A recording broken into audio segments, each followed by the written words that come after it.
Salam alaikum, le retour par ici après quelques semaines sans épisode, mais c'était pour bien revenir, comme on dit, reculer pour mieux sauter. Et alors j'espère que vous allez bien, que vos proches sont en forme, j'espère que vous accueillez l'été comme il se doit. Et par ici, il y a eu pas mal de changements, pas mal de nouveautés. Alors toujours Zina Hamzaoui, alors un nouveau site internet. Merci à Amel pour tout le travail qu'elle a pu accomplir d'ailleurs. Je vous invite à découvrir ce travail. Donc mon nouveau site c'est zinahamzaoui.com.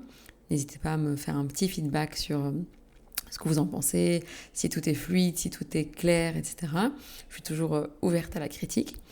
Et puis il y a eu la grande formation La Sexo pour les pros qui a été, alhamdoulilah, qui a eu lieu en avril, mai et juin, durant laquelle j'ai formé 14 professionnels de la santé, donc des psychologues, des infirmières, des sages-femmes, des kinés, des conseillères conjugales. Et donc c'était vraiment autour de la sexologie, comment introduire ces concepts-là dans leur prise en charge. Franchement, c'était extra. Leurs retours ont été ultra riches aussi. Et ça a été un bel accomplissement professionnel de mon côté, parce que ça fait longtemps que je voulais le faire. Et je postposais, et je rajoutais des rendez-vous, et je postposais. Et puis à un moment donné, j'ai mon assistante qui m'a dit: Kounzina, t'en parles depuis trop longtemps. Je pense qu'il est vraiment temps que tu t'y mettes. Et en fait, la formulation de sa phrase, c'était vraiment en mode c'est bon, à chaque fois tu dis tu vas t'y mettre, tu vas t'y mettre. Quand tu te sentiras prête, tu reviendras vers moi. Et le fait qu'elle me dise ça, je me suis dit non, en fait, je peux pas laisser passer. C'est un projet qui me tient trop à cœur. C'est vraiment important au niveau professionnel parce que ça me permet aussi de pouvoir eh bien, déjà former mes collègues. Deuxièmement, pouvoir vous référer à des collègues quand moi mon agenda il est full. Et en fait, c'est hyper enrichissant pour moi. Donc, parce que j'ai dû faire plein de recherches, j'ai dû revoir toutes mes formations que j'avais suivies, j'ai dû créer un nouveau produit. Et donc, tout ça, ça a été une période vraiment pleine de, on va dire, de réflexion, de nuit blanche aussi. Enfin, nuit blanche, je vais vous parler du sommeil aussi après, mais dans le sens où j'y ai mis vraiment beaucoup de temps et beaucoup d'énergie. Et donc, je suis vraiment contente que mon assistante, Rim, elle m'a mis un petit coup de pied au derrière en me disant Yallah Zina, maintenant il est temps que tu t'y mettes. Et ça aussi, c'est important que je vous le dise parce que parfois on me dit: mais Zina, comment tu fais pour faire tout ça? Je vous invite à ne plus starifier les gens, à ne plus croire qu'on gère tout. En fait, on fait comme on peut avec ce qu'on a et on priorise. Et comme je dis toujours, choisir, c'est renoncer. C'est-à-dire que je vais faire des choix pour privilégier certains domaines de ma vie, certaines relations dans ma vie, mon bien-être. Parfois, pour celles et ceux parfois qui me croisent dans des cafés à Bruxelles, vous avez bien pu observer que je prends vraiment le temps de me retrouver seule et de prendre le temps pour moi, pour mon bien-être mental, mais aussi physique. Et donc, au boulot, c'est pareil. Je veux dire, je ne suis pas une acharnée du travail. Parce que parfois, on me dit: mais Zina, c'est fou, tout ce que tu peux mettre en place. Mais il faut vraiment ne pas mélanger entre ce que vous voyez sur les réseaux et ce que vous interprétez. D'accord, ce qu'on vous montre sur les réseaux, nous, c'est notre travail du quotidien. C'est-à-dire que vous avez l'impression que je travaille tout le temps, mais c'est juste que je vais vous partager juste des petits moments, mais je ne travaille pas 7 jours sur 7. D'accord. D'ailleurs, si c'est un sujet qui vous plaît, la façon dont je gère mon temps, la façon dont comment je travaille en tant qu'indépendante, donc faut savoir que moi je suis à mon compte, donc en libéral depuis le début. Je me suis jamais mise, j'ai jamais été salariée, que ce soit à l'hôpital ou dans une autre institution. J'ai toujours été seule. Là, si vous entendez un petit bébé crier, c'est parce qu'il est dans la salle d'attente et je pense qu'il est pas très content. Mais c'est ok. Donc, je disais, j'ai jamais été salariée où que ce soit. Et si le côté entrepreneuriat il vous intéresse, bah, ça me ferait plaisir aussi de vous partager ce type de contenu. Donc, si c'est un épisode un peu spécial où je vous disais, je fais une petite mise à jour de pourquoi j'ai disparu un petit peu sur le podcast. Donc vraiment, j'avais comme idée de toujours être régulière, de toujours vous offrir un épisode par semaine. Mais il faut savoir que en tant que femme, épouse, maman de 3 enfants et travaillant à mon compte, la création de contenu, que ce soit sur les réseaux ou via le podcast, me demande du temps et de l'énergie. Et quand j'en ai pas, eh bien, c'est vrai que ça passe un peu à la trappe. Donc c'est comme ça. J'espère que vous l'accueillez comme il se doit. En tout cas, me voici de retour. Et donc, en termes de mise à jour, donc je vous ai dit, il y a eu la formation, la sexo pour les pros. Alhamdoulilah, que c'est très bien passé. D'ailleurs, la prochaine session commence en septembre et les inscriptions sont déjà ouvertes pour celles qui sont intéressées. Donc, c'est vraiment exclusivement pour les professionnels de la santé et santé mentale. D'accord ? Donc, n'hésitez pas, si vous êtes intéressé, à me contacter sur les réseaux ou par mail. Ensuite, il y a eu la nouvelle édition de mon livre Chut Hashuma. Donc, c'est mon 4e bébé, comme je l'appelle. Il est né en juin 2021. Et donc, je l'avais lancé en auto-édition par choix vraiment réfléchi, parce que je voulais être indépendante dans l'écriture, je voulais pas enlever un chapitre ou l'autre, je voulais pas être limitée dans les sujets que je voulais aborder, je voulais vraiment pas être censurée dans mes mots, et je voulais encore une fois rester dans ma ligne de conduite d'indépendante, avec tout ce que ça implique aussi, c'est-à-dire que j'ai dû véritablement démarcher les différents livraires, écrire des articles de blog, faire des interviews, organiser des ateliers, etc. Et c'est vrai qu'avec le temps, je l'avais mis de côté et je suis passée à autre chose. Je me suis beaucoup investie dans les consultations et dans d'autres ateliers. Et puis, très régulièrement, je recevais en consultation des gens qui me disaient c'est vrai que je vous ai découvert grâce à votre livre. Et puis ça revenait 2, 3, 4, 10 fois, 20 fois, 30 fois, 100 fois. Et je me suis dit, ok, en fait, ce livre-là, il a eu un bel impact. Et il serait temps que je m'y remette, que je m'y replonge et que je le retravaille. Parce que c'est vrai que quand je l'ai lancé en 2021, j'étais en fin de grossesse. Le lancement, il a été fait vraiment, on va dire, sous pression. Et bien sûr, comme on dit toujours, il vaut mieux fait imparfait que pas fait parfait. D'accord ? À force d'attendre que tout soit au top, que tout soit clean, que tout soit vraiment bien aligné, bien corrigé, etc., on va tarder pour un lancement et on risque de passer à côté de belles opportunités. Et c'est vrai qu'à un moment donné, il faut y aller. Et donc, j'avais lancé ce livre en me disant que c'était déjà quelque chose de très bien, on va dire, dans la façon dont j'ai lancé. Mais bien sûr, a posteriori, on se rend compte de toutes les coquilles qu'il y a pu avoir, des soucis d'impression qu'il y a pu avoir. D'ailleurs, je remercie toutes les premières lectrices pour votre bienveillance, parce que vous m'avez fait des retours en mode oui, c'est vrai, Zina, il y a eu une page qui collait pas bien, il y a eu des soucis on va dire d'alignement pour certaines pages. Donc vraiment, merci pour votre bienveillance, pour vos retours. Mais voilà, c'était on va dire le risque à prendre quand on se lance dans ce domaine de livres en auto-édition. Et donc voilà, donc là je me suis penchée dessus et la mise en page a été retravaillée avec un infographiste. Il y a eu des passages que j'ai retravaillés aussi, les fautes d'orthographe ont été corrigées, il y a eu des améliorations de formulation, et donc c'est on va dire, c'est un nouveau souffle pour ce livre, donc n'hésitez pas aussi à le découvrir. Pour celles et ceux qui l'ont déjà lu, ça me fait toujours plaisir d'avoir vos retours concernant quel chapitre vous a le plus plu, le plus bouleversé, le plus chamboulé, parce que ça me permet de préparer, Inch'Allah, le prochain livre. Mais bon, ça, je vous en dis pas plus parce que ça fait un petit temps que je vous en ai parlé et je continue de travailler dessus. Et j'espère que le prochain livre pourra voir le jour dans les prochains mois. À côté de ça, donc on va dire pour continuer dans cette lancée de production, et ça j'en avais déjà parlé aussi avec quelques-uns d'entre vous, j'avais comme idée de faire une fameuse tournée, que ce soit en Belgique et en France, pour déjà vous rencontrer, parce qu'il n'y a rien à faire. En ligne c'est sympa, le podcast c'est sympa, mais il n'y a rien de tel que de se voir en vrai. Et voilà, j'ai eu ici une invitation pour venir dans une ville française. Et donc c'est Lyon qui a été choisi. Donc j'ai été invitée par Maïdine Bookin, qui de base est une librairie en présentiel et en ligne. Et donc elle organise une rencontre avec les auteurs et autrices de différents ouvrages. Et dans ce cadre-là, j'ai proposé d'organiser un atelier. Et donc ça aura lieu ce samedi 5 juillet à Lyon. Donc c'est la première fois que je viens dans cette ville. C'est vraiment une ville que j'ai envie de découvrir depuis pas mal de temps. Et voilà, vous savez bien, vie de famille oblige, se déplacer jusque-là avec les enfants, c'est pas toujours évident. Et donc là, j'ai l'opportunité d'y aller pour le boulot. Donc je vais saisir cette invitation pour déjà on va dire, avoir un premier aperçu de ce qu'est Lyon. Et Inch'Allah, j'espère pouvoir y retourner prochainement en famille.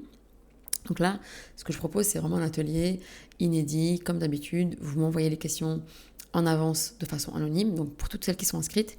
Donc c'est un groupe aussi qui est limité à 20 femmes, histoire que l'échange soit vraiment le plus agréable possible. Donc c'est vraiment pas un format conférence, c'est un format atelier. Donc les inscrites, elles reçoivent un lien pour poser leurs questions de façon anonyme, même s'il y en a qui me les ont déjà envoyées par mail ou sur Insta. Donc vous inquiétez pas, je suis soumise au secret professionnel et donc je ne dirai pas tiens, une telle m'a posé telle question. Non, vraiment les questions seront mélangées de façon anonyme. Donc vous m'envoyez les questions de façon anonyme et j'y réponds le jour J de la façon la plus complète possible. C'est comme si c'était des consultations mais en concentré et pour répondre aux besoins du groupe entier. Donc c'est un format qui est hyper chouette, hyper généreux, hyper agréable pour vous et pour moi, parce que ça permet de beaux échanges, de belles réflexions, d'aller plus en profondeur que juste de poser des questions sur une story Instagram, même si c'est déjà mieux que rien. Donc ici, on ouvre le bal avec Lyon, donc j'espère que les Lyonnaises, vous serez au rendez-vous. Pareil pour celles qui sont dans le sud, n'hésitez pas à nous rejoindre dans la région. Et pour celles qui souhaitent organiser une rencontre dans une autre ville, je suis ouverte à toute proposition. Donc, comme je dis, proposer et je dispose. Donc, si vous êtes un groupe d'au moins 15-20 femmes, c'est tout à fait possible que je vienne. Donc, l'idée, c'est vraiment que je vous rencontre et que je vienne vous faire découvrir d'une part mon livre et d'autre part qu'on ait un moment atelier pour travailler plus en profondeur. Donc, j'ai sur une liste Lille, Paris, Rennes, Strasbourg, Liège, bien sûr, et Bruxelles. Et pourquoi pas, Inch'Allah, venir au Canada, aller au Maghreb aussi, et ailleurs. Je suis vraiment disponible maintenant que mon dernier enfant va avoir 4 ans, Inch'Allah. Voilà, je sens vraiment que j'ai quitté une phase de mon postpartum. Donc le postpartum, c'est plus ou moins 3 ans. C'est rassurant pour celles qui sont en plein dedans. Et d'ailleurs, vraiment big up et courage pour toutes celles qui viennent d'accoucher ou toutes celles qui vont accoucher, surtout durant ces semaines d'été. Je sais que c'est pas évident, mais comme je dis, tout passe et n'hésitez pas à être accompagné vraiment de personnes qui sont bienveillantes. Déjà votre sage-femme, votre médecin généraliste et quelques amis autour de vous qui viennent vous rendre visite et qui viennent vous rendre visite pour vous apporter du réconfort, du bien-être, des blagues pour vous remonter le moral, pour vous rebooster, pour vous charger en bonne énergie et non pas pour vous accabler ou pour vous faire des remarques, ou pour vous dire que « Ah, mais tu sais pas bien faire ça, moi j'ai pas fait comme ça, moi je sais mieux que toi ». Ça, on n'en veut pas. Donc vraiment, je sens la différence qu'au fil des mois, au fil des années, après mes accouchements, j'ai retrouvé un mieux-être. Je trouve aussi plus d'énergie pour encore plus prendre soin de moi, même si, alhamdoulilah, j'ai réussi au fil des années à maintenir une certaine routine pour toujours prendre soin de mon sommeil, de mon alimentation autant que possible, même si voilà, des fois c'était un peu chaotique. Coucou à toutes mes amies avec qui on doit se ressaisir. Et qu'est-ce qu'il y a eu d'autre encore ? Qu'est-ce qu'il y a eu d'autre entre avril et aujourd'hui ? Il y a eu aussi un super voyage à Djerba. Donc un voyage que j'ai organisé avec mon amie et collègue Myriam, donc, que vous devez sûrement connaître sous le nom Myriam Lapsi. Donc, c'est une amie que je connais depuis maintenant plus de 12-13 ans, je pense. On s'est connus en 2011-2012, si mes souvenirs sont bons. Et en fait, on était en train de réfléchir à faire une retraite entre femmes. Donc, il faut savoir que Mariam, elle organise des retraites entre femmes depuis pas mal d'années. Moi, j'en ai fait avec des collègues thérapeutes, mais jamais avec un groupe de femmes que je ne connaissais pas. Et puis, en discutant, elle m'a proposé de faire une retraite. Dans un premier temps, elle m'a proposé en Suisse. Et puis, je me suis dit, non, mais voilà, moi, je vois tout le monde faire des retraites au Maroc. Et moi, j'ai envie d'honorer un petit peu nos origines. Donc, pourquoi pas Djerba ? Il faut savoir que Djerba, c'est vraiment une île coup de cœur pour moi que j'ai découvert il y a 3 ans. Et ça a été la révélation. Donc, mes parents sont originaires du sud tunisien. Donc, ils sont originaires de Matmata, pour les connaisseuses et les connaisseurs. Et j'avais jamais encore été à Djerba. Et là, ça a été l'occasion pour nous d'y aller. Donc, on y a été avec mon mari et nos enfants il y a un peu plus de 2 ans. Et avec Mariam, en discutant, je lui ai dit, bah, ok, why not aller à Djerba. Et en fait, ni une ni deux, hop, on a trouvé une première villa. Donc pour l'anecdote, c'est pas du tout, ça s'est pas fait comme prévu. Quelques semaines avant le départ, on apprend que la villa n'est pas adaptée au groupe qu'on a organisé. C'est-à-dire que nous, on était 12 femmes et que la villa, finalement, elle correspondait pas à ce qu'on avait préparé. Et en quelques coups de fil, on a eu l'opportunité de rencontrer Leïla. Donc Leïla C sur Instagram pour celles qui veulent voir. Et donc c'est une Tunisienne qui vivait en France, qui s'est on va dire rapatriée, expatriée plutôt à Djerba, et qui loue de magnifiques et sublimes villas. Vraiment, ça a été le coup de cœur. Et donc voilà, ce qu'on a fait, c'est qu'on a lancé les inscriptions avec Mariam je pense, début février, et on a très vite fait sold out. Je pense que les femmes, elles étaient en manque de soleil, en manque de bonne énergie, et ça a été un groupe fabuleux. Vraiment, celles qui passent par le podcast, je vous fais un gros coucou, un gros bisou de loin. Vous avez été un groupe juste extraordinaire.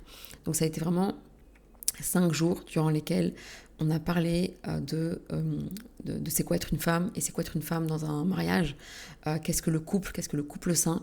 Donc ça a donné lieu à plein de beaux échanges, de larmes, de rires. On a même eu une des participantes qui est venue du Canada, et donc on a bien capoté d'un raid, comme on dit. Je devais la caser, celle-ci. Vraiment, ça a été un superbe séjour. Il a fait beau, on a bien mangé, on a bien ri, on a bien réfléchi. On a fait aussi des visites culturelles vraiment qui sortent de l'ordinaire. Et donc, on a décidé de reproposer, on va dire de revivre l'expérience. Et donc, on a ouvert aussi une nouvelle semaine pour début octobre. Donc, pour celles qui sont intéressées, donc c'est exclusivement réservé aux femmes. Pour celles qui sont intéressées, n'hésitez pas à prendre vos places. Il en reste 6. Et donc, j'espère que vous serez la partie, parce que vraiment, c'est un séjour inoubliable. C'est pas du marketing de bluff, c'est vraiment réel. C'est les retours que les participantes nous ont fait. Et ça a été aussi un vrai plaisir de co-animer avec Mariam. Donc Mariam, si tu passes par là, gros bisous. Et voilà, donc comme vous voyez, depuis avril, je n'ai pas chômé. C'est juste que j'ai un petit peu disparu du podcast pour d'autres raisons, comme vous l'avez compris.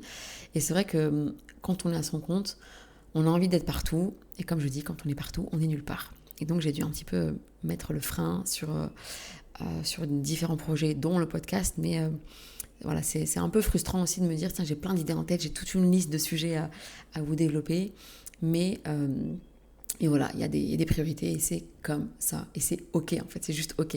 Parce que c'est vrai que quand on voit un petit peu sur les réseaux, on a envie de produire énormément de contenu, on a envie de vous partager plein de réflexions, mais c'est juste pas possible, parce que sinon, on se retrouve à vivre uniquement pour cette création de contenu, et ça n'a plus de sens.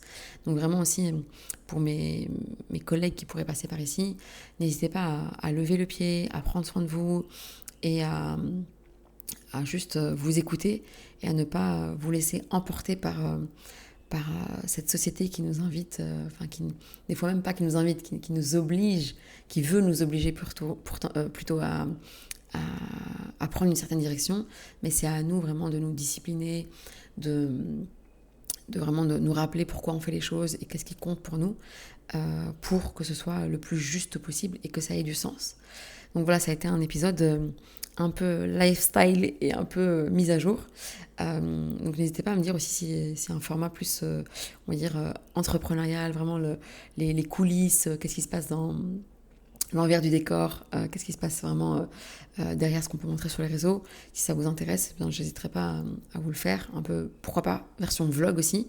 Même si c'est vrai que le format vidéo, c'est pas ma tasse de thé, parce que ça demande d'y penser, et franchement, j'y pense pas facilement. Donc voilà, en tout cas, le livre qui est sorti, la rencontre à Lyon qui arrive, de prochaines rencontres aussi dans d'autres villes en France et en Belgique, Inch'Allah, pour le mois d'août et pour la rentrée en septembre. Et la formation à Sexo pour les pros. Et voilà, le retour du podcast. En tout cas, comme d'hab, je reste dispo. Je lis vos retours. Prenez soin de vous et je vous dis à très vite. Belle journée, belle soirée. Salam alaikum.